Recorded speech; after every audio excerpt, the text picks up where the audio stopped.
आहे तर आजही याच महाराष्ट्रामध्ये होत आहे. आणि अशा परिस्थितीमध्ये की आम्ही हे करणार देणार स्टडी करत आहे रिपोर्ट मागवत आहे.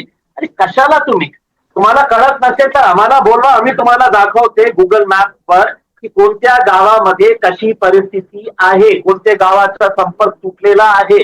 तुम्हाला प्रत्यक्ष तिथे जाऊन बोट मध्ये जाऊन मग 4-10 मीडियावाल्यांना घेऊन जाऊन हे सगळं नाटक आणि नौटंकी करण्याची वेळ संपलेली आहे.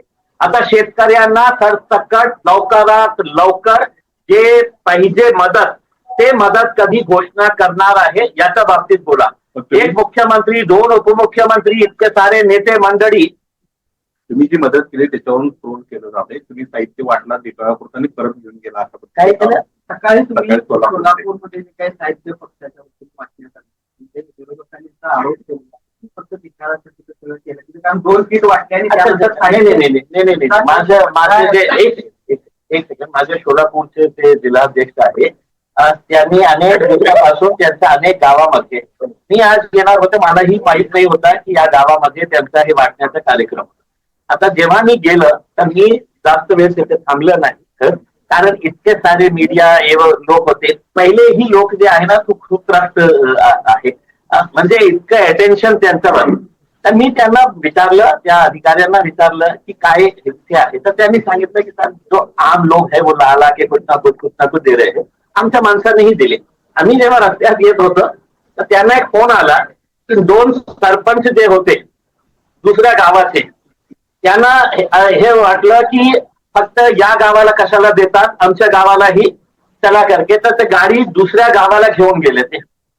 मग त्यांचं भांडण सुरू होतं गाडीमध्ये की कशाला आपण या गावाला दिलेले आहे आपण या गावाला देऊ आणि दुसरी गाडी पण ते काहीतरी असं झालेलं आहे याचा अर्थ हे नाही आहे.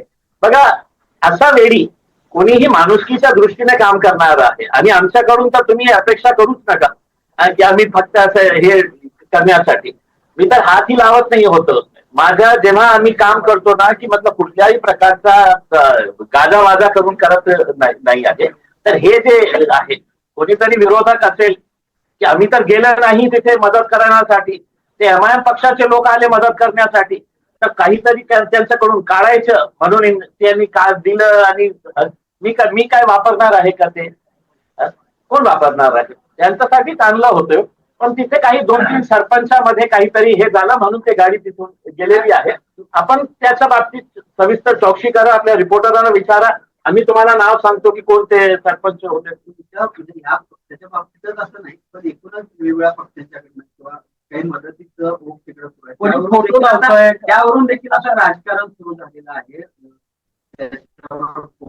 लावणं असेल किंवा वेगवेगळ्या प्रकारे श्रेय घेणं अशा पद्धतीचं देखील प्रकार सुरू असल्याचं बघायला मिळते. अशा सगळ्या संकट काळामध्ये हे कितपत योग्य आहे. मी स्वतः माझा व्यक्तिगत मत हे आहे की आपण जेव्हा मदत करतो तर आपण राईट हँड मदत करणार असेल तर लेफ्ट हँडलाही याची जानकारी होऊ नये. म्हणजे एक कहावत है ना उसके अंदर की आप दाएं हाथ से मदत कर रहे हैं तो बाएं हाथ को भी पता नहीं चलना चाहिए. म्हणजे आपण ही बघितलं असेल आणि आपण छापले असेल की 6 केळी घेऊन हस्पतालमध्ये जाऊन कोणाचा वाढदिवस साजरा करण्याचा किंवा कोणत्या कार्यक्रमामध्ये असं गरीब पेशंटांना 6 केळी वाटप करताना फोटो काढायचे आणि ते छापून आणायचे. हे मदत नाही आहे. कोणत्याही परिस्थितीमध्ये मदत नाही आहे. माझ्या पक्षाचेही म्हणजे त्या गाडीवर होतो मी पण स्पष्टपणे सांगितलं होतं की अशा वेळी कोणीही मी माणूस म्हणून तिथे गेलो होता. मी एमआयएम पक्षाचा महाराष्ट्राचा अध्यक्ष या नात्याने नाही गेलो होतो. कोण हे मदत घेणार आहे हेही मला माहिती नाही आहे आणि तसंच करायला पाहिजे मला आता.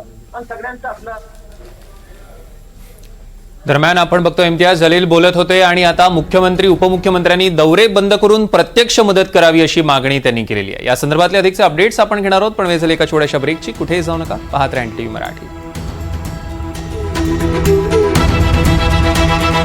हे आहे NDTV आणि आपण पाहत आहात NDTV मराठी.